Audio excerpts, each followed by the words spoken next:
A very welcome to day 3 of International Conference on Construction, Materials and Structure, ICCMS 2025 at IIT Tirupati. As we convene for the final day of ICCMS 2025, there is a distinct sense of accomplishment. The past 2 days have not only united leading minds from across disciplines, but have also fostered meaningful collaborations and opened new avenues for inquiry.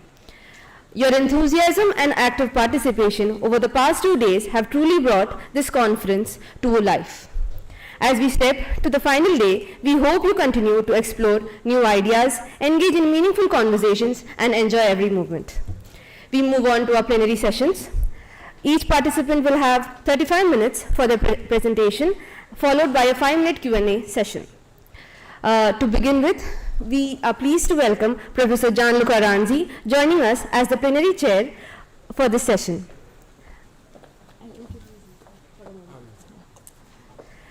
Professor 𝗗𝗲𝗃𝗿𝗁𝗍 is a distinguished academic and chair of the Center for Advanced Structural Engineering at the University of Sydney. He is internationally recognized for his contributions to the fields of structural engineering, architectural science, building energy management, power demand management, and heritage conservation. Professor 𝗗𝗁𝗍's research in concrete and composite construction focuses on the development of sustainable structure solution and advancement of modern design guidelines.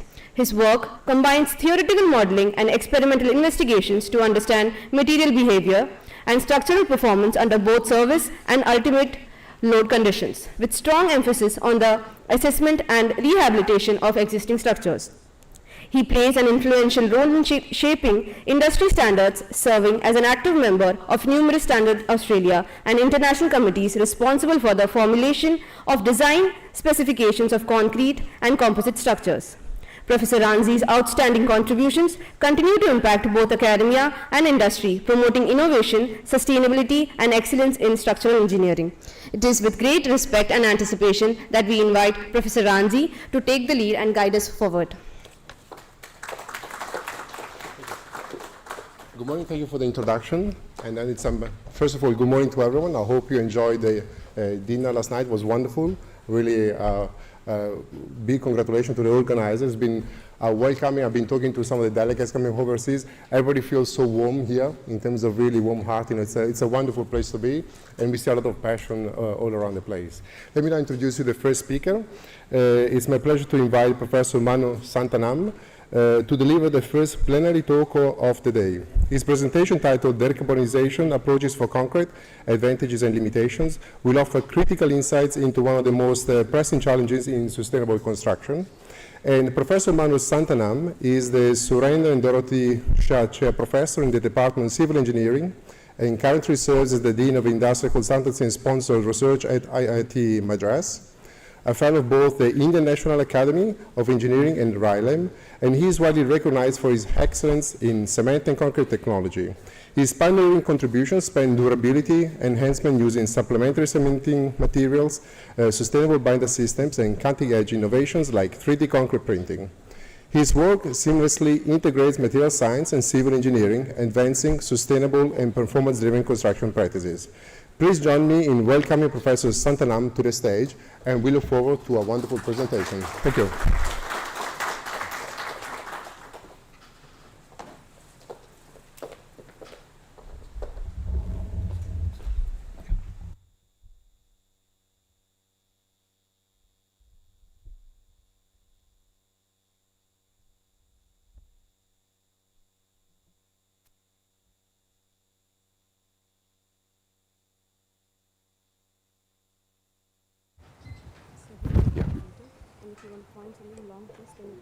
Sure. Okay, great. Okay, thank you for the introduction, Professor 𝗗𝗁𝗍. It's indeed a pleasure to be here. A very impressive lecture hall complex. I was just remarking to my IIT Tirupati colleagues. And of course, it's always a pleasure to come back to IIT Tirupati. It's almost like home for us because many of the faculty in civil engineering at IIT Tirupati have also been with us before at IIT Madras. So it's indeed wonderful to be here. And I'm really delighted to see the kind of participation that we are seeing even on the last day. And yesterday at the gala dinner also, It was really packed and full, and that's very impressive for a conference. So today I'm going to talk about, sorry, I didn't intend to talk that loud, but yeah, okay. Yeah. Maybe I should not be near here. Okay. All right. So I'm going to talk about something that has probably been the topic of research in many different universities around the world. People talk about decarbonization of construction. Primarily, we are talking here about concrete construction. Of course, there's a lot of emphasis on decarbonization in steel construction also, but my talk is emphasizing concrete construction. But what we have to look at is the entire picture and understand what are the real advantages and where we really need to do some work to address some of the problems in a scale that is not easy to do in the lab, right? So some limitations also I'll point out on these. So concrete obviously is a much vilified material. Everybody says that concrete causes a lot of greenhouse gas emission, which is not really wrong.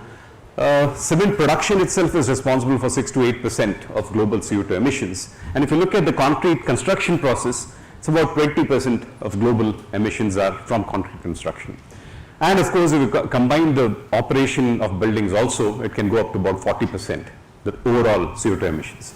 So we are talking about a real contributor to the global economy of CO2, and that's where a lot of interest has actually sparked a lot of research at different universities to try and find out strategies by which this can be reduced. But if you look at the per kilogram emission and CO2 and energy from concrete, it's actually lower than several other materials like wood, glass or steel, right? Only problem is we use a lot of concrete. Nearly 25 gigatons or 25 billion tons of concrete is used on an yearly basis, right? So because of the quantity that we use, the impact of concrete is large. And especially in terms of the largest emitter within concrete happens to be cement, and that's about 4 to 4.5 billion tons in a year. So that's a significant quantity of cement that is being produced. A lot of concrete is being used. So definitely the impact is going to be huge. And much of the CO2, as I said, is attributable to cement. Of course, building without concrete is not possible in today's world. We know that concrete is a material that we are familiar with, that we are comfortable with using. So building without it is something which is not conceivable today, right? So what do we do? How do we lower the impact of concrete? One thing is obviously to use less of concrete. Now, is this possible? Of course, you will have to go into the realm of structural design. We are not talking from the material characteristic perspective, but more from structural design. Can we optimize structures to reduce the amount of material that goes into making the structures? So that's obviously the only way out there, right? A lot of strategies in Western countries has now moved towards adopting earth-based construction, right? Because earth obviously is a lot more sustainable as compared to produced material like concrete. Unfortunately, when we talk about longevity, when we talk about durability and resistance to the atmospheric effects, concrete happens to be an excellent material. And that's why it's mostly favored, where people could actually look at other options, but really speaking, they are not really there in the scale that we want to construct. Then the second aspect is, since cement is the main contributor, can we reduce the CO2 impact of cement by using alternative fuels, which will emit less CO2? The other one is reduce the cement consumption in concrete. Reduce cement by using appropriate supplementary materials. And this is something that the whole world agrees upon as being the single most important strategy as far as reduction of cement in concrete is concerned. Then we have alternative cements which are developing to some extent, but they are hampered by the fact that the raw materials that go into manufacturing alternative cements are not that easily available. The magnesium-based cements, for instance, happen to be carbon absorbers, and so net carbon dioxide emission is on the negative side for the magnesium-based cements. But getting there involves a lot of different processes, and very often, if you take in totality, maybe the signature of the magnesium cements also would be negative as compared to ordinary Portland cement. The use of recycled concrete and industrial waste for aggregate, that's an absolute must if we have to reduce the impact of concrete, because relying on natural resources, denuding natural resources is going to be a challenge for us. We are not going to be able to find right quantity and quality of aggregate anymore, and recycling concrete or demolished concrete is absolutely going to be a necessity for the future. Again, that will help us reduce the overall burden on the natural resources. CO2 curing and CO2 sequestration within concrete, these are aspects that are sparking a lot of interest. I mean, I don't know how many startups have actually developed with this kind of an approach, talking about putting CO2 into concrete or curing concrete in a carbon dioxide intensive environment. That changes the chemistry a little bit. What we are trying to do is induce carbonation in your concrete system at an early stage where you don't expect that to affect your reinforcement, but we don't know what will happen in the long term, because these are all fairly new studies. But since a lot of concrete in the world is unreinforced, this could be a valid utilization of the technology for unreinforced concrete. With reinforcement, with structural concrete, we have to pay a lot more attention to what's going to happen in the long term.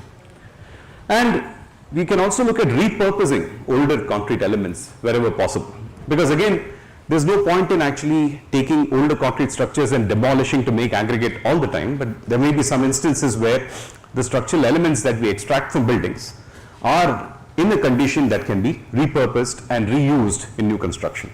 Now, the only challenge there would be that you need to start thinking about designing the structure with that perspective in mind. You need to design for deconstruction. We know very well that it's not very easy to remove entire elements which are perfectly, which have a full dimension and reuse them in new structures. So how do we design for deconstruction? Can we look at strategies by which we can remove concrete elements at the end of life? The end of life could not have been because of that element, maybe something else caused the end of life for that particular structure, but can we remove these elements? Much like your Lego blocks, right? You have your Lego blocks, you put them up in certain shapes and sizes, and then you can actually remove the Lego blocks to get the pieces back again, reassemble in a different form. And most important, obviously, if you want to really reduce the impact of concrete, is use it in such a way that it lasts for very long. In other words, make structures durable. If you make structures durable, you don't have to repair or replace structures very early. You have a longer life, and that makes your overall, the net footprint over the life cycle of the concrete structure can be reduced. Now, let's look at some of these topics and understand what are some limitations which are bogging these down. For instance, alternative fuels. What are the options for alternative fuels? We have petroleum coke or pet coke. This is already being used in a big way by cement plants. It reduces dependence on coal, but the only problem is it's even worse in terms of emissions, right? So while we are reducing natural resources like coal, but petroleum coke again is something which induces very large amount of emissions. The other aspect is municipal solid waste. It reduces fossil fuel dependence, but again the emissions are difficult to control. I don't know if you recall, some time back the Maggi noodles was pulled out from the market, right? At that time, most of the discarded Maggi went into cement plants as fuel for our kilns, right? So again, if you look at cement plants, they are really optimizing the use of alternative materials quite well. They are actually utilizing waste from a lot of different sources, and municipal solid waste is a possibility there again, but there's no control because you get all kinds of mixtures of waste, so you can't really control the emissions well enough. Electrical kilns are again being proposed. Hydrogen, green hydrogen for electrifying kilns is also being proposed. The only difficulty there is you are pushing the CO2 burden to a different process, right? Instead of the CO2 because of the burning of the fuel, you are now pushing the CO2 for the burning of coal to produce that electricity and driving the kiln with that electricity. So you are pushing the CO2 burden to a different process. So you need to evaluate that very closely. And again, as I said, green hydrogen, but realistically to make green hydrogen, that is basically green hydrogen is from the electrolysis of water, right? So that you don't release any other gases into the atmosphere. So green hydrogen is something that will become a reality only when the cost of per kilogram of hydrogen is coming to a reasonable amount. Right now in some countries, they've achieved certain levels of economy with what they call as brown hydrogen, which is not entirely from a emission-free process, but they have had some success in bringing down the cost of hydrogen. But this is something which is a subject of avid research. A lot of people are looking at how to produce green hydrogen in an economical manner. Now, the other development is using calcium carbonate as a source for calcium oxide, but unlike in a regular cement manufacture process where we burn it at temperatures that release the CO2, can we have some electrochemical processes that can extract calcium oxide from CaCO3? So that's something which has also sparked off some interesting research around the world. Okay, but again, the question will come: is this process itself green? Is this process itself reducing the overall emissions, or does it need so much energy that you are anyway going to be emitting? So again, when we take up any of these research topics, especially to the students, we need to evaluate holistically what should be the overall impact, because there may be one thing that you're doing that looks greener, but then you have another thing that basically could make the entire process completely negative. So let's look at, of course, the second topic, that is supplementary cementitious materials. This is, as I said, accepted worldwide as the best way to actually reduce the impact of cement. Now, we have to, of course, pay attention to what is available in terms of SCMs. It turns out that many of the SCMs are either available in large quantities but are difficult to get to, or they are available in small quantities and will not really serve the needs of the future generations. So what are we primarily talking about, at least in India, when we talk about SCMs? We are primarily interested in fly ash, right? Oops. Okay. Anyway, fly ash, you all know very well, India's dependence on coal-powered power plants is not going to go down anytime soon. Our power demands are too high.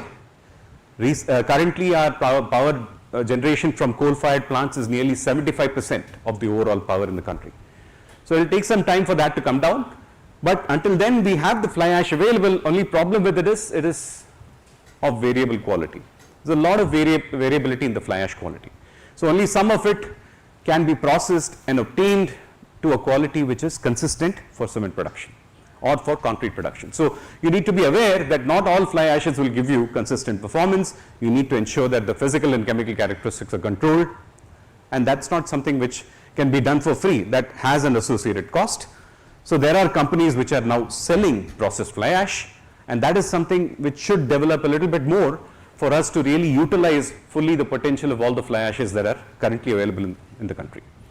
The other possibility for us is, of course, slag, but that again depends on how much iron and steel production is happening. In some countries, they've entirely given up new blast furnaces. For instance, in the US, new blast furnaces are almost extinct now. They are relying more on scrap steel and recycling the steel for new steel production.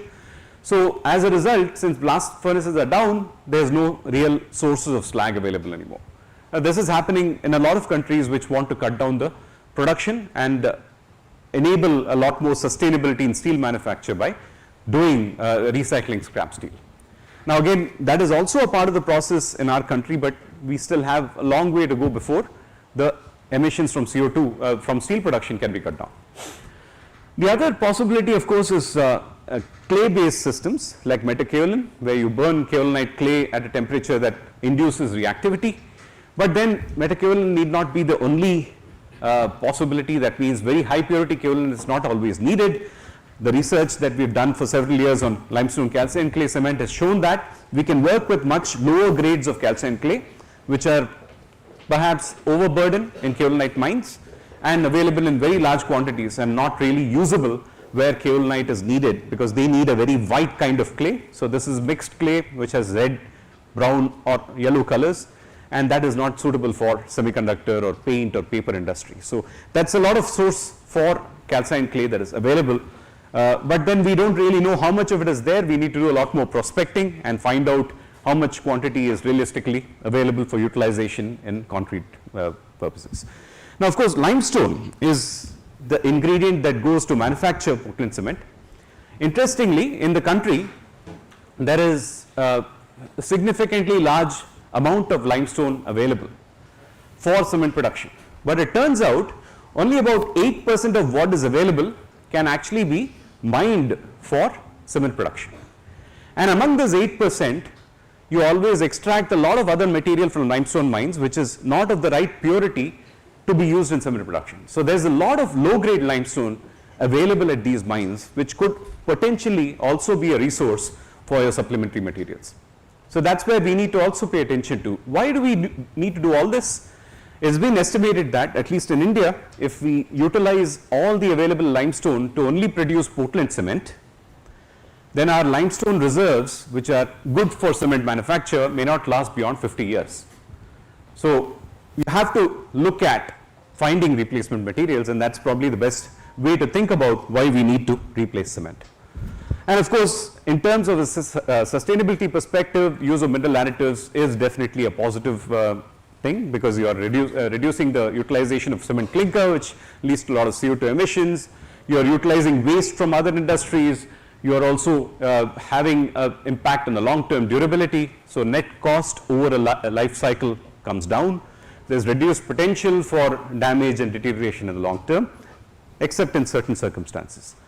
So smart thinking would be only to use blended cements and not use ordinary Portland cement as all. I think there are a lot of structural engineers here. You need to really take that step and promote only blended cements. No more relying on OPC. Please ban the use of ordinary Portland cement. You have to use only blended cement. We have to work with blended cement because that's the best way to cut down CO2 emissions from OPC. And if we work with blended cements, whatever be the shortcomings in certain exposure environments, we need to find ways to overcome that by smart design. Those tools for designing concrete are today available. So we have, of course, different types of binders. We need to realize what can perform where. So of course, we have the latent hydraulic binders like slag, which have a fairly good amount of calcium to silicon ratio, which causes activity if you have some sort of a activation done using an alkali or a sulfate. But then you have pozzolanic materials, which are mostly rich in silica, and that silica has to be in the amorphous form. So there you have a deficiency of calcium. So you need some sort of a lime-based system, either lime produced from cement hydration or lime added onto the system to induce reactivity in the pozzolanic material. So depending upon the composition of the material that you have as a mineral additive, you can have different kinds of chemistries exhibited by these materials. Now, what about concrete durability with supplementary materials? This is part of some research work that we had done, comparing the performance of concrete with ordinary Portland cement to concrete with 30% fly ash replaced cement, and then limestone calcined clay cement. So this was from an industrial production of limestone calcined clay cement that was undertaken by one of our cement companies. And you can clearly see here in terms of your resistivity. So resistivity is a durability parameter that directly links to how disconnected the pore systems are. So the higher the resistivity, the better the durability, right? So here you see, even for a concrete which is of a residential grade like 30 megapascals concrete, you have resistivities of LC3 which are an order of magnitude higher than that of OPC. So you do get much lower permeability in the LC3 based systems as compared to OPC. If you look at resistivity development with respect to time, you can see that compared to fly ash based systems, which eventually develop the same level of resistivity, the LC3 based systems are developing this much faster, obviously because calcined clays are a lot more reactive, and that kind of reduces the overall conductivity of your system and improves the resistivity at an early age. Now in terms of water absorption rate, again this is the ASTM test method, which looks at the water absorption in the very early stages. You can clearly see again that the concrete with mineral additives performs much better than the ordinary Portland cement concrete. And if you look at the non-steady state migration coefficient, which is today used to do a lot of durability design in chloride exposure environments, you clearly see that even for low grades of concrete like 30 MPa, your LC3 based systems is able to reduce non-steady state migration coefficient to less than 2 into 10 power minus 12 square meter per second, which is actually an acceptable limit for a very high quality concrete, right?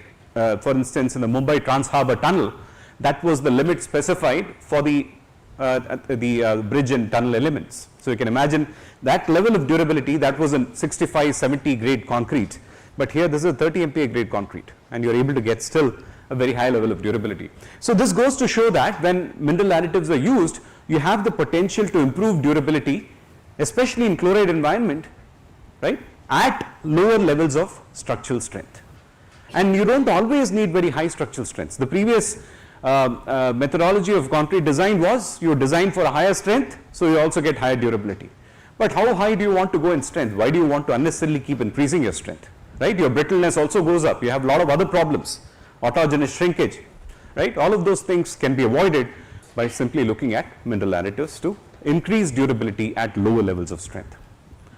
Now, what we also have to look at is the impact through life cycle assessment. So, at IIT Madras, we undertook, under Professor Gheto's leadership, we undertook a lot of interesting studies to actually collect the data from cement plants and look at the sustainability impact of utilizing alternative materials. So, we were able to attribute all of those different aspects like direct emissions from limestone, fossil fuels, pet coke, alternative fuels, electricity, transportation, and any other CO2 or energy inducing system that comes in the manufacture of cement process. And with that, we were able to calculate that your blended cements had much lower CO2 emissions overall, like your Portland slag cement, obviously because we are using very high quantity of slag as a cement replacement, is leading to a much lower emission as compared to OPC. Now, it's not enough to just say that you're emitting less. Are you emitting less over a life cycle? Are you also producing durability in the concrete? So that's where we actually combined the emission aspect with the actual durability in different types of exposure environments. So what you have on the right is a graph between an index called apathy index, which means our apathy towards durability, right? That means the higher the apathy index, the poorer is the durability. And there actually it takes into account a durability parameter that links to chloride resistance and normalizes it with respect to the carbon dioxide emissions. On the other hand, on the x-axis you have the energy intensity factor, which normalizes the strength, normalizes the energy for production of that 1 cubic meter of concrete with 1 megapascal strength. So that's the, so here in one shot you get strength, you get energy, you get CO2, you get durability. And with this kind of a approach, you're now able to look at the sustainability impact of different types of combinations and use this as a basis for determining the right strategy for concrete mixture design. Now, alternative cements, I said, you have of course alkali activated systems where alkalis like sodium potassium hydroxide are used to activate polymerization of aluminosilicate materials like fly ash or calcined clay, right? Or in case of slag, you do alkali activation of the hydration of slag. You produce slightly different systems with both of these approaches, but yeah, ultimately you are working in a system without any Portland cement. Now, calcium sulfoaluminate belite cements, again in China these are really big. The idea is that you produce cement at a lower temperature, right, with the right kind of approaches of selecting the right raw materials, and overall lower carbon dioxide emission happens in this process. The only problem here is the alumina sources that you need to look at are quite expensive, like bauxite for instance. Even to produce calcium aluminate cement, the bauxite could be very expensive as compared to limestone. Magnesia based cements I already talked about. These are essentially cements that absorb CO2 over their life and then the net CO2 becomes negative. Wollastonite based cement is also being used. Solidia is a company in the US that came up. It used carbon dioxide curing to convert the wollastonite based systems into CSH and calcium carbonate. Now, unfortunately, many of these companies that looked at these alternative cements really did not get the right business and closed down. In fact, even companies that came up with geopolymer systems commercially did not really do that well. Although there have been some companies that have had some level of success in niche markets. Again, we have to look at the scale. Are we able to address the problems at scale? In Portland cement, we are talking about 25 billion tons of concrete. Now, that's the scale that we need to look at. Are the materials that we are proposing capable of making a difference at that scale? Maximizing aggregate in concrete obviously is very important from the point of view of reducing cement, and that automatically reduces your CO2 impact, right? How do you maximize aggregate? One strategy could be particle packing. You have, this is a concept that we borrowed from the powder metallurgy industry, where they look at particle distributions and then optimize them so that the material can get the best solid packing without much voids in the system. So particle packing is an approach which could be followed. It's a very simple approach to follow for mixed designs, brings about better economy, and of course because you're having greater amount of aggregate in your system, it gets better dimensional stability. Now this example from Sweden and the bridge tunnel system connecting Sweden to Denmark between Copenhagen and Malmö. This has a tunnel, dredging and reclamation and a bridge. It was designed for a 100-year service life, and note that all of this was done at total cementitious contents of well less than 450 kilogram per cubic meter. Here they had used the particle packing system to bring down the need for large amounts of cement, because obviously structures are going to be massive. If you put more cement, there's going to be a lot more heat generated. You want to avoid heat related problems, so this is one possible way of actually reducing the extent of cement, increasing the aggregate content, get better dimensional stability, reduced heat, and still produce concrete that is highly durable. Now the other approach to really ensuring durability is to adopt what we call as performance based specifications. To give the simplest example of a performance specification, you walk into an electrical shop, you want to buy a bulb. You don't look at the wattage, you don't look at the size of the tungsten filament. All you do is you get the shopkeeper to put this in a socket and turn the switch on, it works. That's a performance specification. In concrete, unfortunately, there are no easy ways to do that. But what one of the leading scientists in concrete, 𝗘𝗏𝗃𝗏 says, you can introduce a scratch and sniff test. When the concrete comes, scratch it, sniff it, see if it's okay. But that was just a joke. Primarily, you can look at simple parameters when the concrete truck comes into your site is something called water content determination, because you know often that to increase the slump at site, a lot of people end up retempering, adding water to the concrete, which is obviously not good because it's going to compromise both your strength and durability, right? Can we have a simple test in which we measure the water content? That could be a simple test that we do on the site. That's a performance specification. Can we write a spec which says when the concrete truck arrives at site, you take a sample and determine the water content? That could be a simple test similar to the electric bulb kind of thing. All right, so what we've been currently following obviously are the prescriptive requirements. We say that, okay, in this environment, use this material, use so much of this, use at least this grade of concrete, and you'll be fine. But what it doesn't seem to touch upon is how is this concrete being put in service? What are we doing in terms of compaction, curing, workmanship? Are we paying attention to the initial concrete temperature? Can we then start looking at bringing those things into the specs and defining what is the performance that we need, and that's what is called the performance approach. So just to give you an example, of course, when prescriptive specifications can include curing duration and method, say 7 days curing by water fogging or ponding or something like that, you say that minimum cement content should be so much, maximum water cement ratio should be so much, you have to use only this type of binder. Those are prescriptive specifications. A performance means you are having a measurable parameter that you're defining. Now interestingly, in many of your specs you would have already seen cover depth as a prescriptive spec. It'll say that for an extreme exposure environment, use 75 millimeters cover depth, right? What can we do here to make it a performance spec? We actually measure that cover. And measurement of cover is not that difficult. You have cover meters available, very cheap for construction sites, not a problem at all to actually get these cover meters. Determine cover, not on all the elements because that will put off your project by several months. You want to do it on some selected elements to ensure that people have been paying attention to actually doing the right job with performance specs. Now, I often joke that when we enter hotels in India, we have this metal detector. Doesn't matter what you have in your pocket, it always beeps, right? Maybe in a construction site, we have one of these large detectors. When the truck arrives, it beeps. It gives the contractor some idea that, okay, somebody's checking something that I'm doing, right? Maybe that would have been a good idea to increase durability on construction sites. Now here, performance spec example is the new Panama Canal, which was looked at, to determine what would be the control of the concrete quality on site.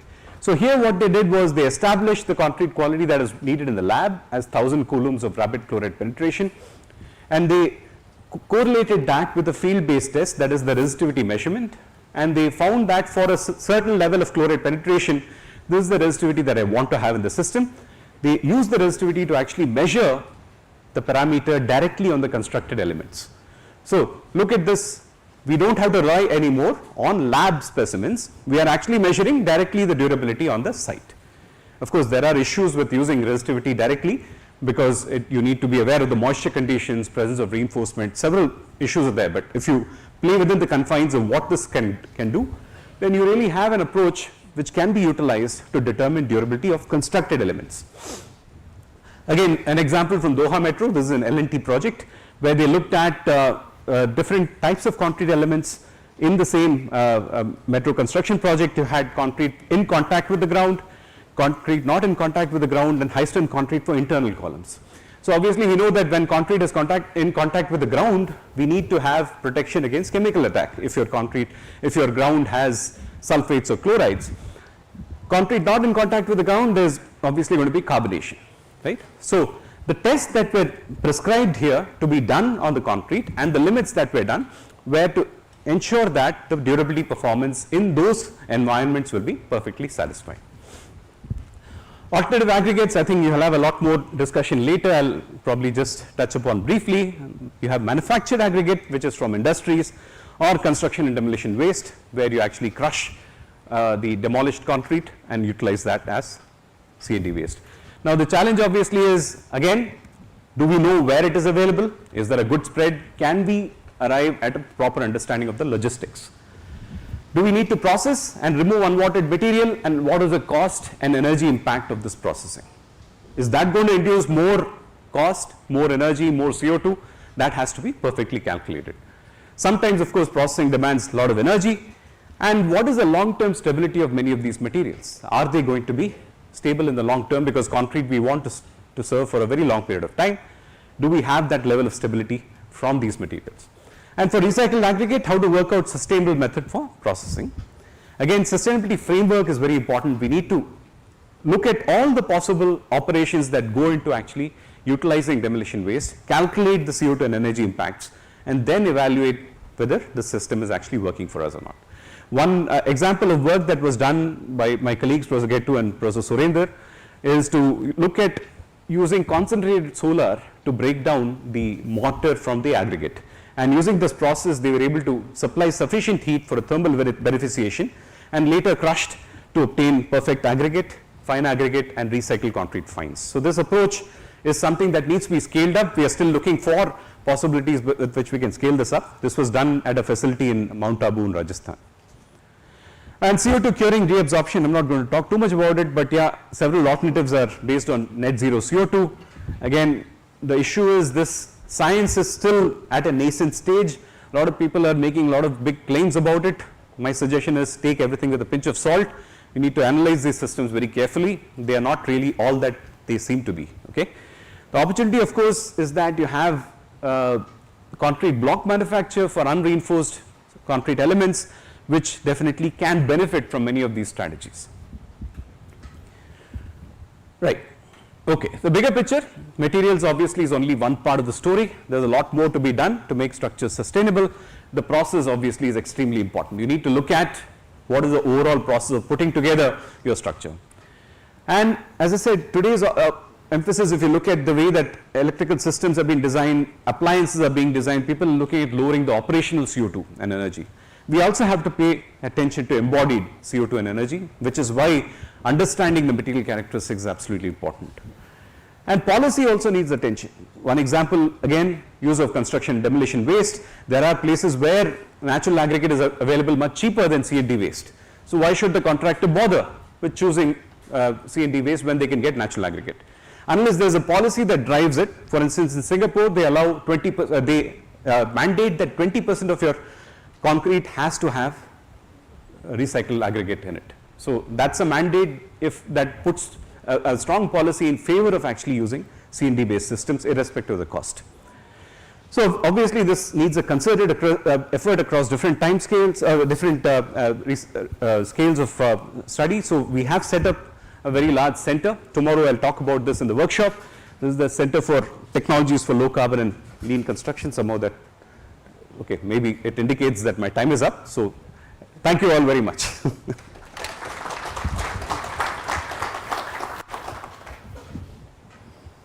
Thank you very much, Professor Santanam.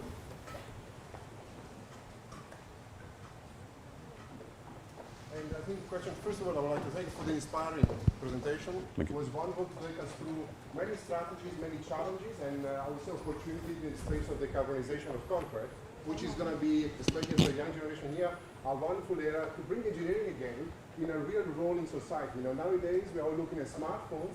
Decarbonization is going to affect everyone, so no matter whether you've got a smartphone or not. So any questions? Thank you. Any questions? Please. Excellent presentation, Manu. Thank you.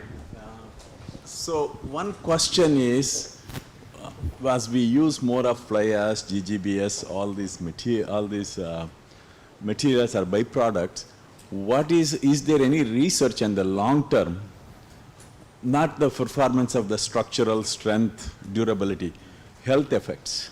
How comfortable are we? In US, there were a lot of lawsuits. Okay. Long-term indoor air quality and its effect on health. Is there any work going on here in India as well and other places? No, that's one aspect that's not been looked at in detail. And you bring about a valid point, because very often in our zeal to reduce the dependence on natural materials, use more waste and byproducts, we end up utilizing a lot of materials that potentially could be hazardous to health. Especially there's a lot of talk about using plastic as a material to replace aggregate, or even to crush it as a powder and put in concrete. What are the long-term ramifications? Because in an alkaline environment, some of these may actually break down and release some toxins. With fly ash and slag, there is not really much documented. Only in case of fly ash in embankments, the leaching due to water sometimes brings out more heavy metals. But in concrete, many of these heavy metals get immobilized. So usually, I have not seen any adverse effects there. Can I follow up with just a small question? So I think, see, asbestos is banned everywhere. In fact, that's the best material from fire resistance point of view and other things. Correct. Similarly, by using all these materials, I think there should be a concerted effort, long time, what's the effects on it? Especially, India may not be that bad. In US and Canada, where we don't open up windows or, you know, for There's 6 months. No natural ventilation. Yeah, natural ventilation. So that, I think, there were lawsuits in the US, I don't follow that. Okay. So in fact, that's one of the reasons why it has been. It's a very valid point. I think we should look at that. Your center, that's my recommendation. Maybe that could be a new line of work. Sure. Sir, the construction and demolition waste. Yes. Are there any studies done for the cost effectiveness apart from the energy utilization for breaking down the materials? Yeah, so cost effectiveness, of course, has to encompass the overall processing of the material also, breaking it down into aggregate size, if necessary, removing the mortar before reusing it, or using it just as a crushed material. In that case, you have to do a little bit more optimization of the mixed design strategies. So it's not very easy to pin down exactly the cost. It's not just the cost of crushing. You may have to readjust your concrete mix design to suit this material to be used and so on. But yeah, there is sufficient information available through research and through practice that can help us help to guide in this direction. Thank you. Maybe we've got time for one last question.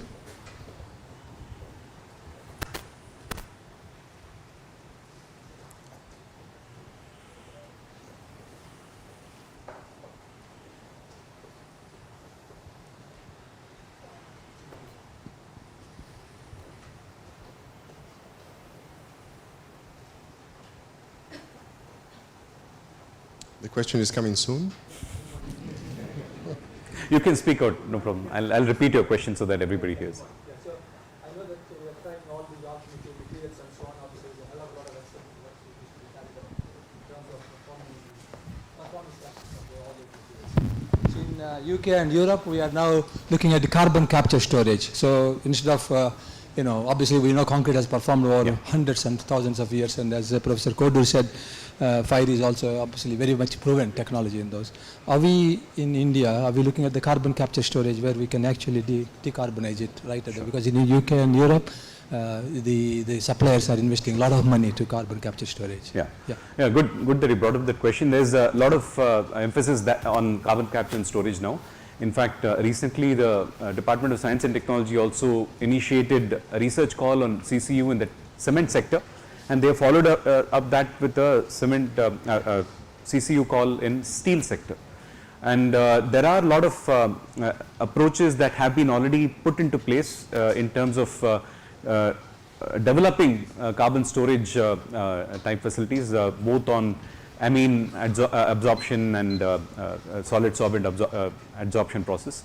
There's also the issue, of course, that okay, after you store, do we have a way to actually get it in a place where it will not come out again, or can you use the stored material to mineralize? That's where actually our group is also working for one of the DST projects that we are doing. Basically, we are looking at, can we use the CO2 which is stored to also mineralize cementitious materials and reduce the need for finding ways to store this. Yeah, but definitely efforts are on at different scales, especially in the industry. There's been a lot of effort to actually reduce CO2 emissions. Professor Santaman, thank you very much for your presentation. Really enjoyable, and also for the question time. Thank you. Very entertaining. Thank you.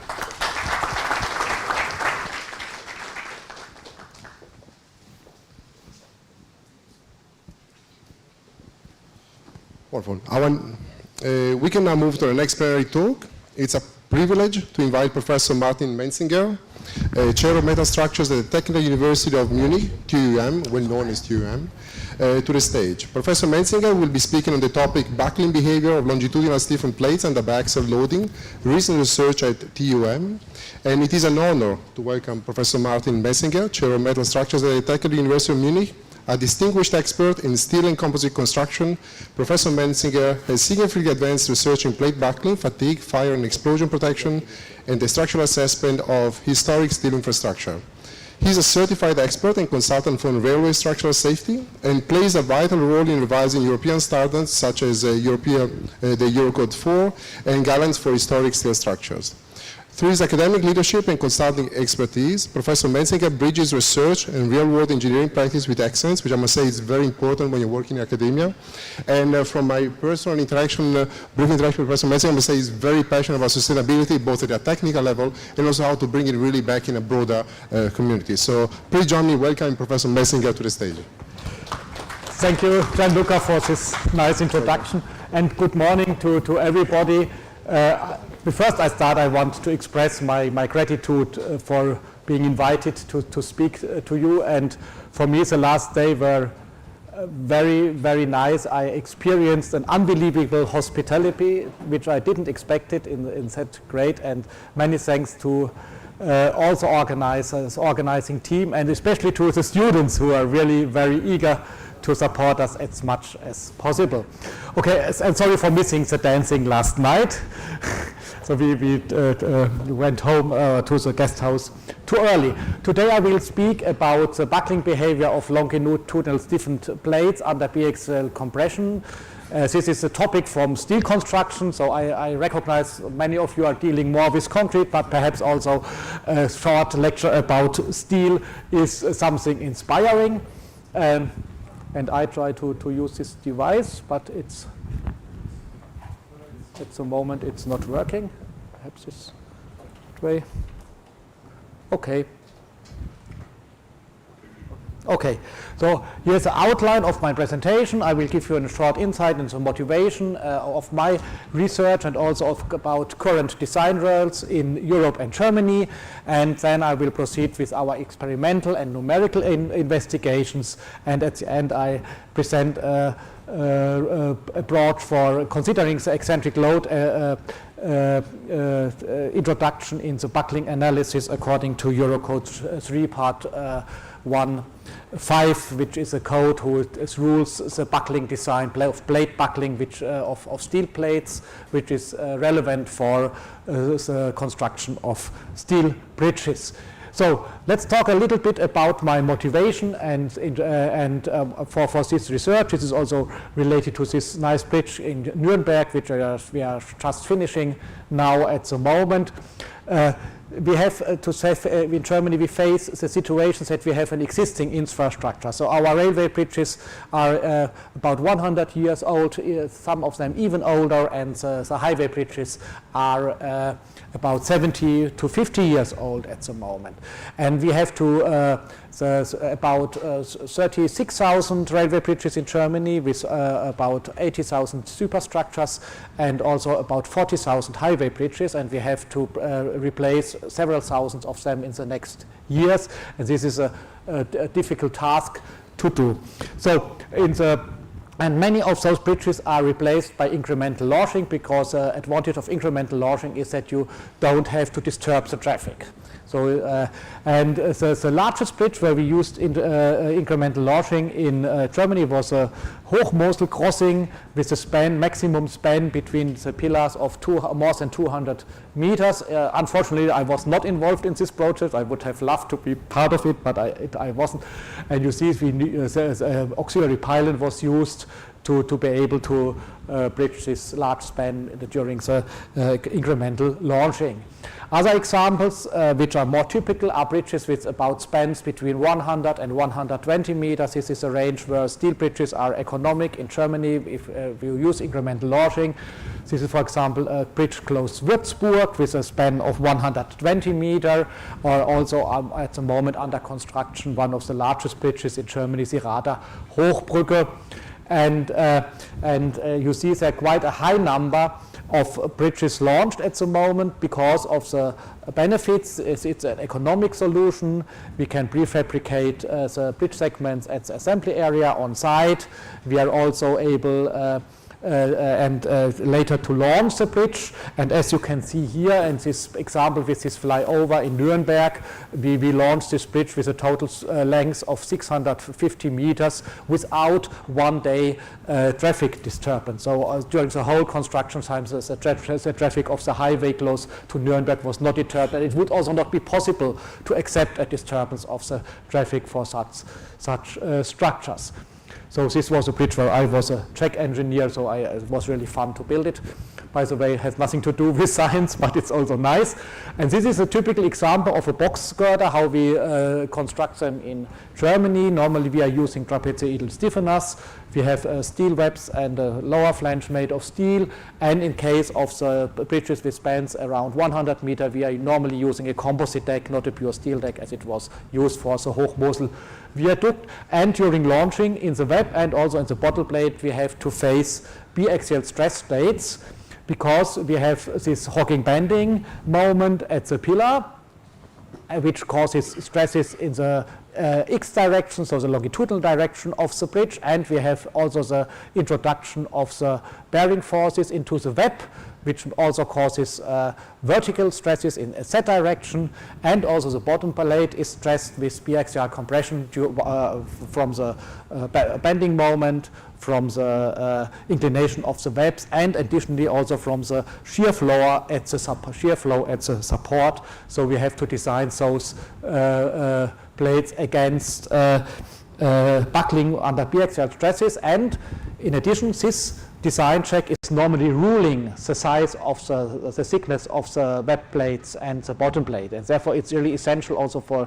a material efficient construction to optimize those design checks. And during erection, we have in two different sliding systems we are using for launching. One is a well-known rocker bearing, which is shown here in the case of the Lichtenfels viaduct, which is also a bridge we have under construction now, and other companies prefer to use hydraulic checks and in addition a spherical bearing.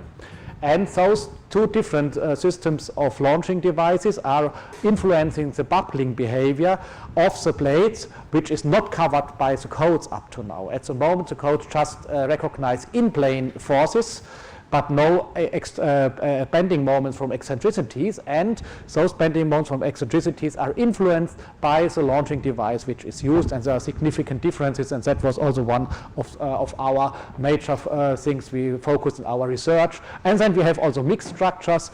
This is 𝗘𝗴𝗃𝗶𝗃𝗃 bridge over the Elbe at Wittenberg, and this spherical bearing here in the middle has to bear a load of about 40 meganewton during launching, so really heavy loaded bearings in use for that. Okay, now let's talk about those different bearing systems. And the big difference is a degree of freedom here around the longitudinal axis. So in case of the rocker bearings, we can allow only a behavior like that in the longitudinal direction of the bridge, but we don't have this degree of freedom around the longitudinal axis as we have it in the spherical, in case of the spherical bearing. So we have a total different bearing conditions, which is not considered in the buckling checks. We were interested how do say those bearing conditions influence the buckling behavior of the wet plates and the bottom plates of our bridge.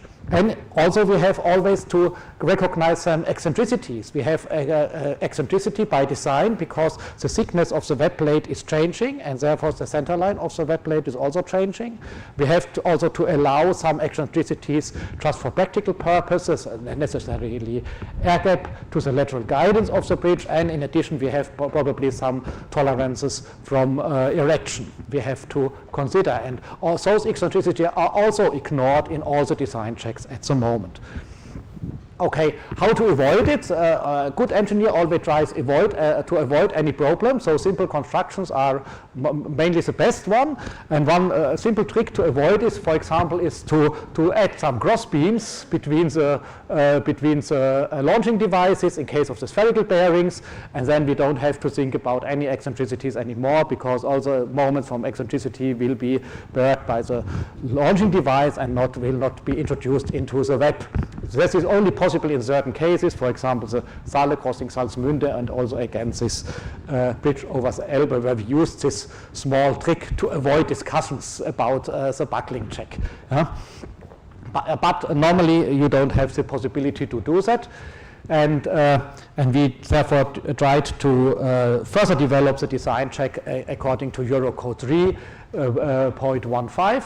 And you see there was quite a high number of changes in the last years. My presentation deals mainly with a version of Eurocode 3.15 from 2019, and now there's a new one available already since April. So there's a continuous change. Also some wording is changing, which makes it difficult perhaps to understand everything, but I try to do my best to explain. And Eurocode 3 Part 1.5 in general provides two different methods for the buckling check of panels. One is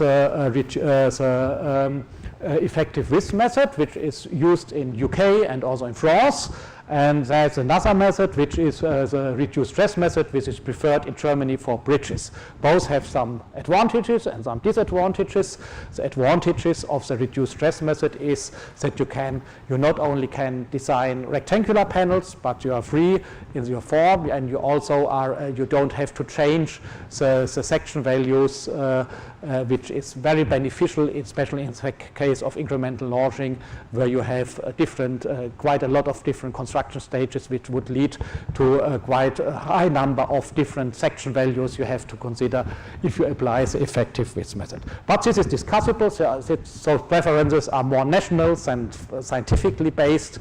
But in Germany it's also mandatory to use a reduced stress method for bridges in Germany, and that's why the reason why we focused on this method. There's also a possibility to design the buckling set, or to perform the buckling checks by using the finite element model. So with finite element models, there were some in Annex C of Eurocode 3 Part 5, you can find some recommendation for the imperfections, but those imperfections were not validated. So there's no big scientific background on this imperfections, no scientific background could be found. And this Annex C will now move in future to the new part 114 of Eurocode 3, which deals with numerical method in the design of steel structures. Okay, coming back to the reduced stress method. So the design check with this method is performed with a formula which is more or less based on the well-known formula of the yield criterion from Høberg-Henke Mises. So if you look at this formula, it has exactly the same format, but additionally to the formula was a yield criterion. We added these reduction factors, rho Cx, rho Cz, and so on, where we consider the buckling behavior. And in these factors, they are, we consider as well the buckling behavior for plate buckling and also the behavior for column light buckling. So rho Cz and rho Cx are determined in a two-step procedure where we firstly determine the reduction factor for pure plate buckling, and then we check if there also column light buckling may occur, and then we get those factors. And I will talk a little bit more about these factors. And some years ago, this factor rho V was newly introduced. It formerly is called V only, but now it's called rho V. This is one of the things which changed between 2019 to 2025. And this was necessary because of this mixed term with the stresses sigma x and sigma z, and because in case of yielding, it is positive if we have compression in x direction and also in z direction. But it's exactly vice versa in case of buckling. And in case of buckling, it's unbeneficial if we have compression in both directions. It's very obvious, and we can't directly use a yield criterion for 𝗘𝗴𝗶 for describing buckling. This is one major point which is criticized on this method. And to heal this mistake, this factor rho V was introduced some years ago by Ulrike Kuhlmann. But in the time between 2003 and 2015, quite a high number of bridges were built without rho V, and nothing happened. So there was no accident. And therefore it was questioned if it's necessary to introduce rho V. From a mechanical point of view, it is necessary, but it is discussable if it's also necessary from the safety level we reach with this design check, and therefore this was the start of our research. And just for your better understanding, those reduction factors rho are derived by using a related slenderness, lambda p, and the related slenderness for the calculating the related slenderness, we are using two factors and something like a global buckling value alpha kritisch. So the procedure is the same as it is normally done for buckling checks for columns and also for lateral torsional buckling. So the procedure for plate buckling is exactly the same. But with these values, we are using all stress components in one factor, and this is a difference to the 𝗘𝗴𝗶 method, where we are using only the components stresses for the buckling stress for each component, for each single component. Now this is again an advantage of the reduced stress method, which this is more closer to reality.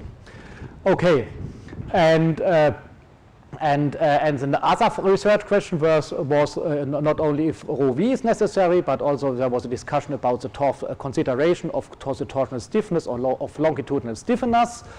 And also the question was, are there imperfections of Annex C?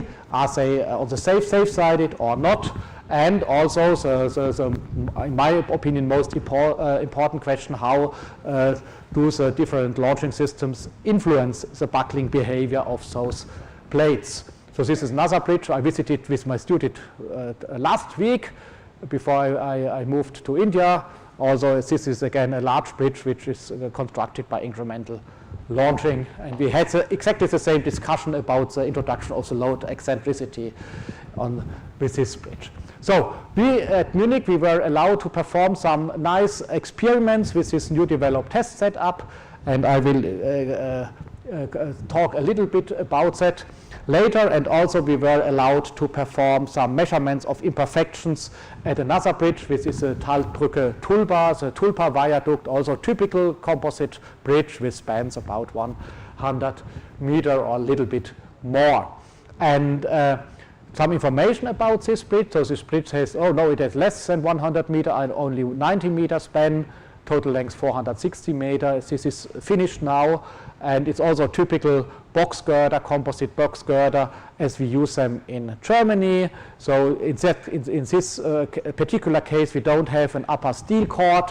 Sometimes we are already, during ease of erection, we have also an upper steel cord and then a composite slab above it. In that case, with a little bit more material efficient, we have a pure concrete cord which is connected with hessian studs to this U-shaped steel section during launching. And we performed with laser measurements, some measurements in 3 segments of the bridge, and measured the deformation of the web and of those web panels during the erection of the bridge in different phases. So here is a bridge, so this is the launching nose, and then we have the different segments of the bridge, and we were able to measure 3 panels, and we did several measurements.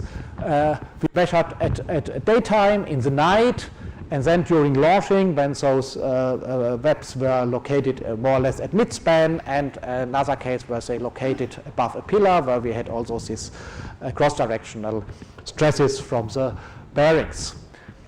And here you see just a small figure of that. And the interesting result is on this slide. You can see the assumption of Eurocode 3 part 1.5, which is a gray line, are safe-sided. So there's good news, and we also found out that they will lead to pretty realistic results compared to our tests later. And this is therefore the imperfections which are defined in Eurocode 3 part 1.5 can really be used for finite element calculation of the load-bearing capacity of those panels. Now let's come to the buckling tests. The buckling tests were performed by Nadine Thomas. Nadine is a postdoc at my chair now. At that time she was one of my PhD students, and she is a young mother with a baby of 1 year. So a little bit like Monica, the same living situation. And she was able to, she performed in her PhD studies these buckling tests, and for that reason she developed, with a little help of mine, this test setup, which has a span of 11 meters, 7.5 meters high. This is high strength steel, also blue parts are high strength steel, and we were able to perform tests on web panels with a size of 4 to 3 meters, and we were able to apply a bending moment of 34 meganewton meters and a cross direction load of 8.6 meganewton. So we are not in the range of the real bridge, but we are pretty close to those web panels, which is essential if we want to consider especially weld imperfections in the right way, because if we are choosing the web panel too thin, we will have different web deformation and imperfections due to welding than we are compared to realistic structures. That's the reason why we built this big tests set up, and we were also looking at the different bearing systems. So we performed 4 tests with hydraulic spherical bearings, and also 8 tests with a more common rocker bearing. So we were able to simulate that with this load introduction device. Here you can see it here. This is a spherical bearing, and here we have this rocker bearing. You can easily see the differences. During our first test, we applied the longitudinal load in the first step in x direction. This is the force F1, so the bending moment was introduced first, and after that we were introducing the normal force in the longitudinal, in the cross direction, which is not happening like that in real structures. In real structures both occur simultaneously, but we feared that something will happen because this is a dangerous test. It's a large test with really high forces, and so we were a little bit cautious. That's the reason why. And later on we checked if this load sequence has an influence on the upper load limit, and I will talk a little bit later about that again. And also we measured again the initial imperfections of our test specimen by laser, and we used quite a lot of other measurements like inductive placement sensors, strain gauges, optical fiber we also used. I will not talk about that here, because for us it's more interesting to see, to have a look at one test. This is one typical test specimen, and what you see here, and this is something what I would like to ask you to have a focus. Here at the beginning we saw that in this local buckling field, as the first buckling field, initially due to this load introduction of the X force, we introduced a multi-wave buckling pattern. And this buckling pattern in the next step acted as a stiffener for the cross-directional load. So if we have a multi-wave buckling pattern in the first buckling field, we will increase the bearing capacity for cross-directional loading. And exactly that happened in this test. I hope you saw it, but we see it also later on a laser scan. Okay, we varied, and therefore it is important how the relation of the stresses in X direction compared to the stresses in Z direction, because the stresses in X direction might lead to this multi-wave buckling, which then enhance the bearing capacity for cross-directional load. And therefore, that was one reason we varied this in our tests. We kept some parameters constant, but in overall we had a lot of variations. And we during our test we observed 3 different failure modes. So we in some cases we had buckling in positive Y direction. So this is the direction here, up in the direction of the stiffeners. And this is a case when the longitudinal stress is dominant and the cross-directional stress is small.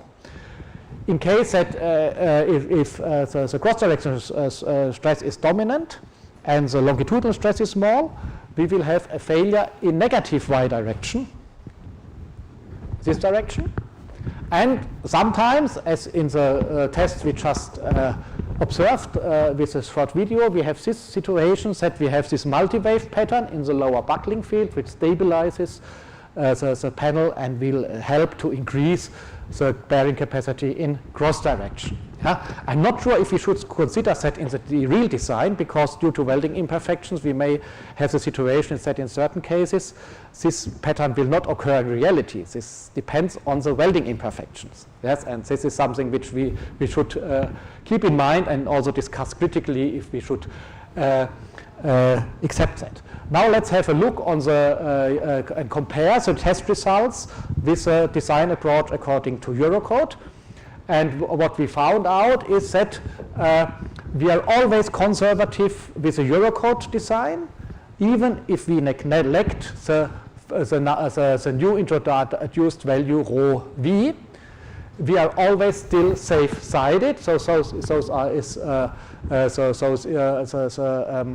blue line, the blue column is with rho v, and the green one without. And this is the quota between the test result compared to the design according to Eurocode. And so even without rho v, we are safe-sided. Okay.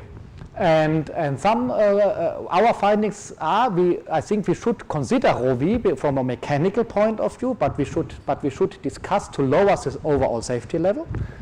And also we should neglect the torsional stiffness of the trapezoidal stiffeners. And also in addition, we found out an additional design check against just normal column-like buckling of the stiffener would enhance the accuracy of our design. Yeah, so which is not necessary up to now. Okay, let's move to the numerical investigations.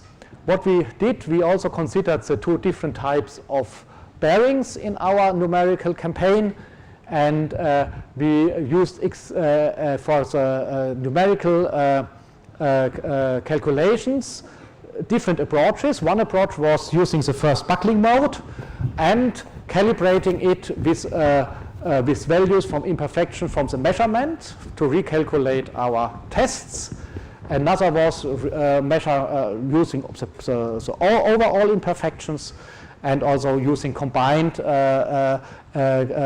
buckling modes for the calculation of the the buckling fields. And this was done with several master theses from Julian Seisenberger. For example, he was looking mainly at the superposition of several buckling modes, and we found out more or less using the first buckling mode is okay. And also, again, the effect with I already explained that we have this positive effect of multi-wave buckling in some cases. Then we were discussing the influence of the load sequence, and this was done by Alexander Stavry, and we found out in that case that it has no influence to the ultimate load, but allows us for better understanding for the behavior of the test specimen during the test. So we had a change of the sign of the deflection. So at the beginning the test specimen moved down, and later on it moved up again. And by considering the load sequence, it is possible to calculate this load-bearing behavior, but it's not necessary for calculating the ultimate load. And again, also using the measured imperfections from laser scanning will just lead to this more or less the same result. So also using the first buckling mode is a good approach, also compared to our measured results. And what we found out in all our calculations are that we a little bit overestimated the load-bearing capacity compared to the tests with our numerical calculations. And this is because I think we are not able to perfectly define the load introduction eccentricities of the load device, because the load stays at the same height and the specimen moves up and down a little, and this is really difficult to simulate. Yes, and I think that's the reason why we were not able to have a perfect fit from the numerical simulations to the tests. Okay, and if you look again at the reduced stress method, we are also able to recalculate the stresses of our test specimen just with a simple approach, and then we are able to calculate the design according to Eurocode 3 with our results from our numerical simulations. And we did that for a quite high number of geometries in frame of a parametric study. And what we found out is that in that case that the Eurocode is very conservative compared to our numerical calculations, even in case of spherical bearings, but only to a certain degree of eccentricity. If we have a larger eccentricity, larger than 30 millimeters, we will really have a problem.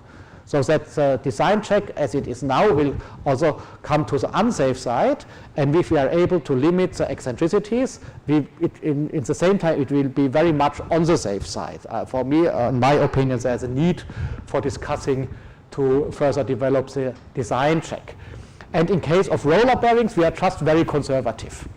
So you can see here, so we are able to, in our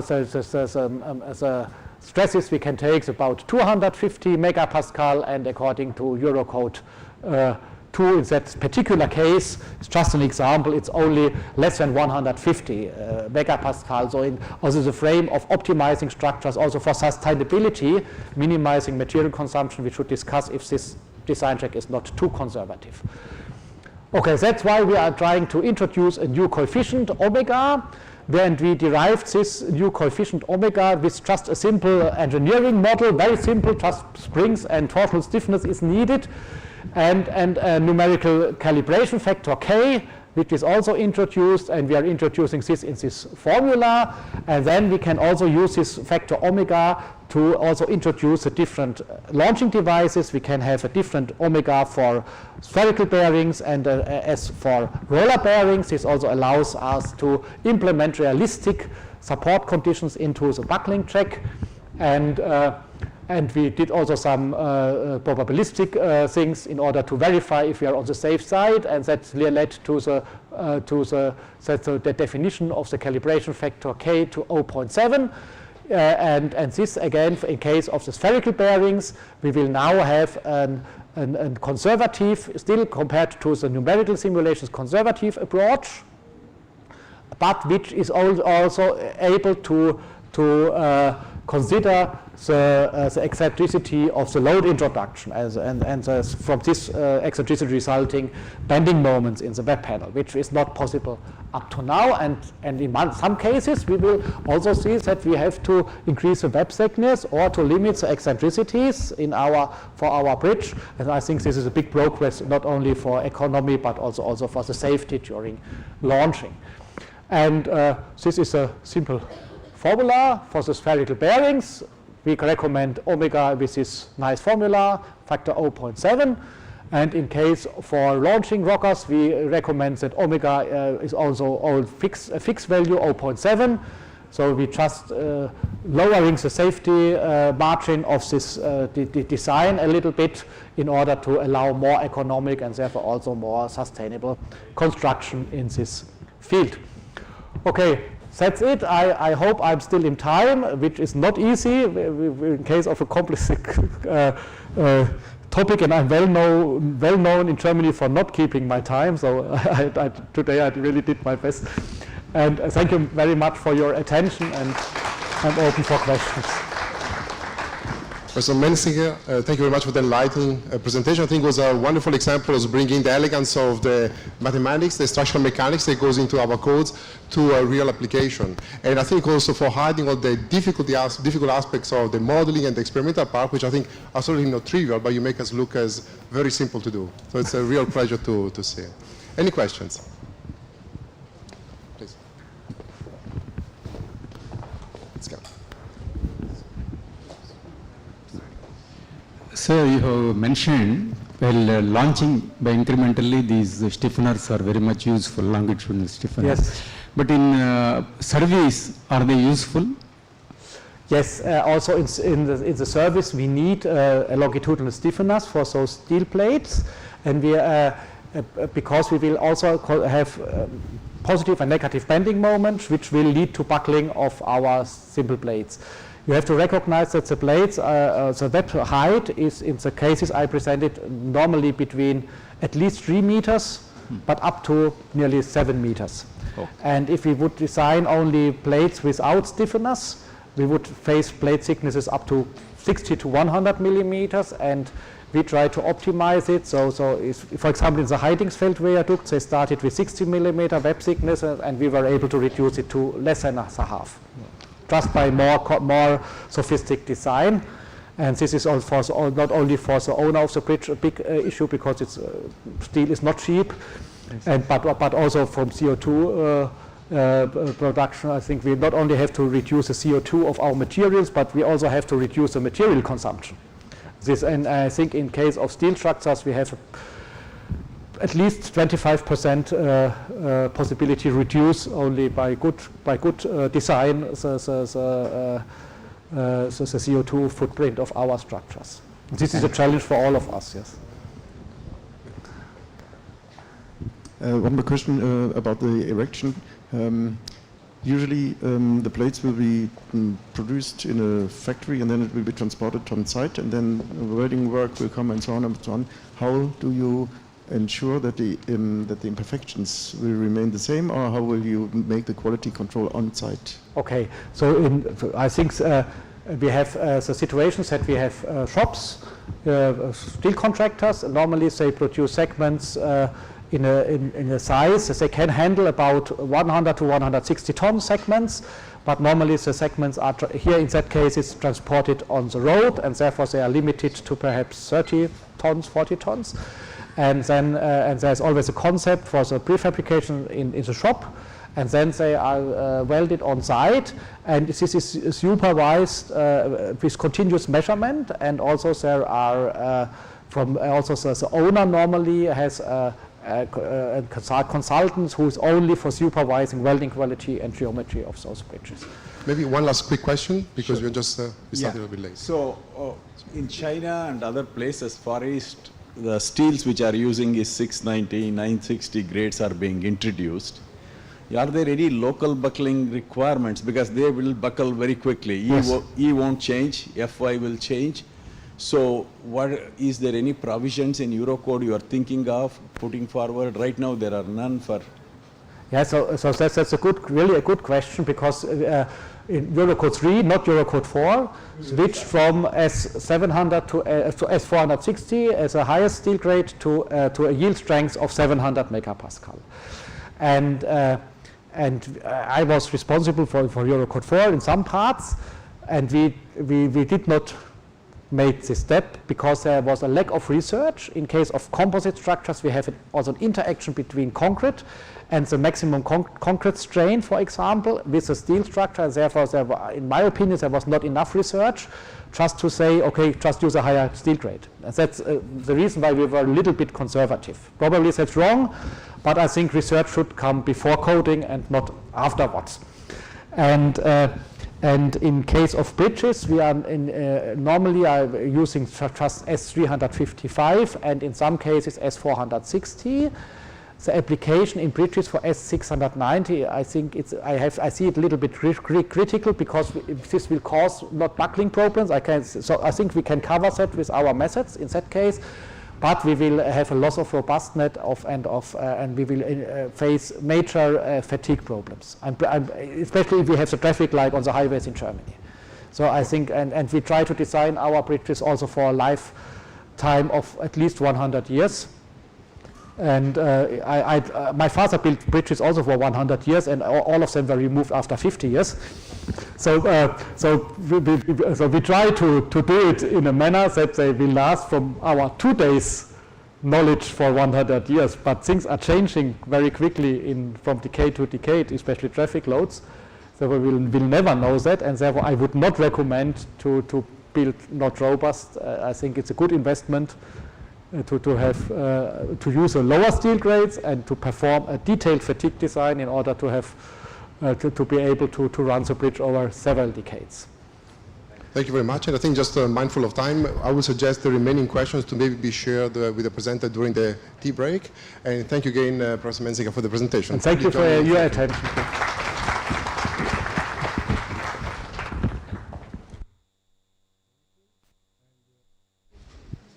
Wonderful. As the next, we have a talk by the RILEM Youth Wing, presented by Dr. Surinder Singh, Chair of the RILEM Youth Council. Dr. Surinder Singh is an associate professor in the Department of Civil Engineering at IIT Madras, specializing in transportation engineering and sustainable concrete pavements. He earned his BTEC from DC Rust, MTech in pavement engineering from NIT Kurukshetra, and PhD from IIT Roorkee, where his work focused on the use of recycled materials in concrete pavement construction.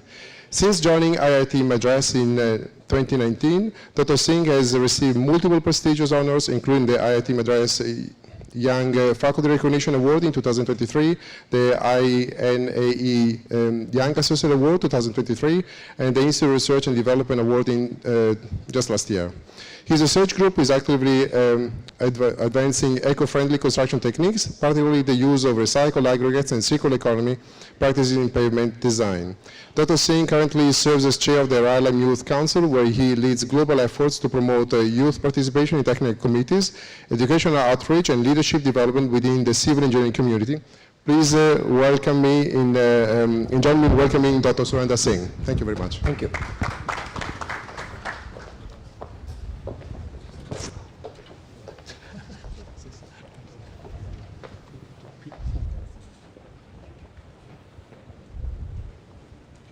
Yeah, thank you for the introduction. So today I am representing RILEM here. I think RILEM doesn't need any introduction. This event is also one of the sponsors is RILEM. I'll just in the next 7 and so minutes, I'll just introduce you about the RILEM, its main activities and important highlights. So it's a non-profit organization which was founded in 1947 by the directors of different laboratories on construction materials, with a vision to give a platform where people who are working in a similar domain can come together, join hands, and build sustainable infrastructure. With the goals of RILEM are different goals actually, but the main are to promote cooperation at international scale, simulate new directions of research, and promote sustainable and safe construction. And after 75 years, the mission of the RILEM is again the same, and this mission is achieved by its members So we have different membership, so like corporate membership and the individual membership. In corporate membership, if let's say IIT Madras is also a corporate member where everyone came together who are working on materials and we took the corporate membership, but individual people can also take different membership like such as senior member, young member and the retired member. So if you see RILEM worldwide, we are there in almost all the countries. India is there in Southern Asia. We have around 3,400 members, 120 corporate members, and if I see the figures in the last 4 years, especially from India, the number of members were the highest thanks to Professor 𝗘𝗏𝗃𝗏 and Professor Radhakrishna's initiative. Professor 𝗘𝗏𝗃𝗏 was the then president, and Professor Radhakrishna was the regional convener for the South Asia region. Currently, the president of RILEM is Neil, and we have actually 4 presidents. The vice president will become the president after 3 years, and the president will become the past president. And every year we have a honorary president. We have two workshops or a conference, RILEM Annual Week. So the main coordinator of the RILEM Annual Week for that year will become the honorary president. And apart from the RILEM Week, we also have RILEM Spring Convention. So this year's RILEM Annual Week is happening in Hanoi, Vietnam. The Spring Conventional, next year it will be happening in Belgium. So as far as the organization chart, every member is having the voting rights. So whatever the decisions in RILEM we have to make, every member is holding the power. So it takes all the decisions are made in General Council, which is assisted by Bureau, Educational Activities Committee, DAC, Youth Council, and Technical Activities Committee. And the Technical Activities Committee is actually the cornerstone of RILEM. So you might have seen different technical committees that are forming. So what happens if there is a new area in which we have to work on, everyone from different laboratories, they join hands, they propose a new committee who will be working on that particular topic for around 5 to 7 years, and then after that they'll publish the works in terms of recommendations and other things. So currently we have more than 40 active technical committees in different areas. So all these technical committees are placed in different clusters. So out of these 6 clusters, 4 clusters are pertaining to the cementitious materials. So the committee will submit or publish its the findings in terms of recommendations, proceedings, report, everything, and then most of the things are free to download. Okay, it's open access. And then we have our materials and structures journal. I think people who are working in materials and structure, they are aware of this one. It's a flagship publication. In 2016, we also started RILEM Technical Letters, which is 100% free, open access. And in 2020, it was included in the Scopus database also. And apart from materials and structures and technical letters, RILEM publishes annual reports and the technical reports. So if you see, around 47 members in RILEM are youth. So in 2020, RILEM realized that we have to include more members, youth members. So they started RILEM Youth Council. So currently, I am heading RILEM Youth Council, and along with me, we have people all around the world. So from every region, we have one representative. For India, the representative is Professor 𝗘𝗏𝗃𝗶𝗹 from IIT Bangalore. And we have many members, many awards for the young members. For example, Nobel Medalist Award, 𝗘𝗏𝗃𝗏𝗃𝗏, RILEM Best Student, Poster Award, and then for the conferences annual week, we give around 2 PhD grants, wherein the travel is covered in the travel grant. So this year's Lemati medalist is Professor Thomas-Ho. Then we have 2 𝗘𝗏𝗃𝗏𝗃 medalists, and then coming to the educational part. So our EAC, it comes with different doctoral courses which are free to see. So we have around 140 different doctoral courses. You can register it. In fact, you can credit it. In Europe, you can credit the CPDs by watching the Rock and Talk, because the Rock and Talk is one of the most famous RILEM free webinar series. So here the best advantage is that in the Rock and Talk, if you are working in an area and you can directly interact with the person who is who are the experts in your area. So in the Rock and Talk, we have the webinars by the expert. So 30 minutes of presentation followed by 30 minutes of live Q&A. so you can directly interact with the leaders in your area. And if you happen to miss any of the Rock and Talks, you can directly go to the RILEM YouTube channel and you can watch it for free. RILEM is also heavily engaged with the industry partners. We want to collaborate with industry. Right now we have many corporate members from, from industries. Now, coming to the last part, how to become the member, you can just, it takes few minutes, you can go to the RILEM website, you can create a free account, and you can, start reading the papers, materials and structures, or RILEM technical letters. But if you want to become a co-author of a RILEM technical committee, right now, our aim is to include more youth into the technical committee. So every technical committee is expecting to have around 5 to 7 young people. Whether they are doing PhDs or postdoc, they can be a part of technical committee. If you want to be a co-author of that technical committee, in that case you have to take a membership. And the membership amount is very less. In fact, for the young people, we have around 27 euros, and this is without discount. If you consider the discount, for example, in India or other countries also, we have heavy discount from starting from 40% to 90%. So if somebody is there in Southern Asia part, they can get the RILEM young membership in around 10 euros. So if you have any questions regarding RILEM, please feel free to contact any of us. Thank you.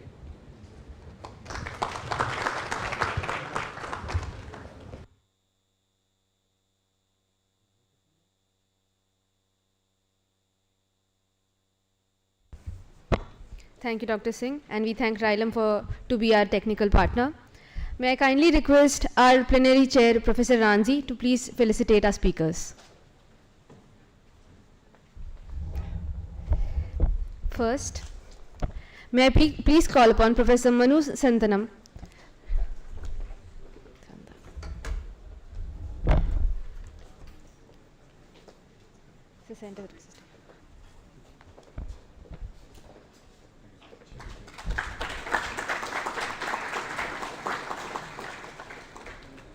Now I would like to call Professor Martin Menzinger to the stage.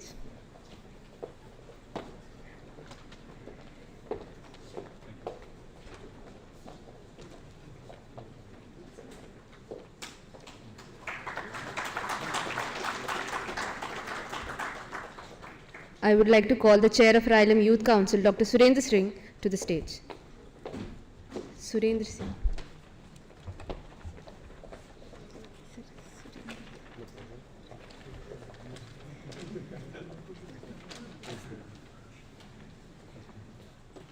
Sir, please.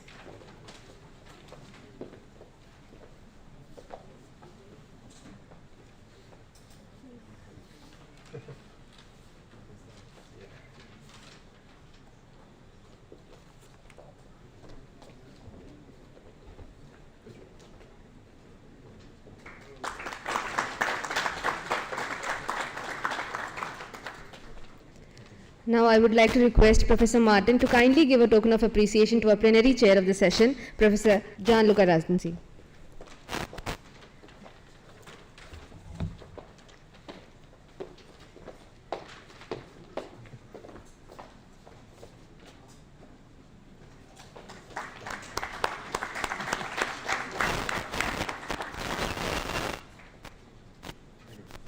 Thank you, everyone.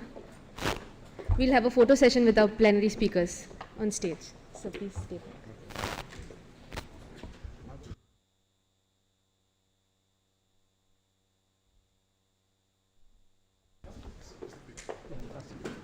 I have an announcement for everyone. Please update or reinstall your ICCMS app. You can download your registration and accommodation invoices from the app itself. It will be updated on the app by 9th of July.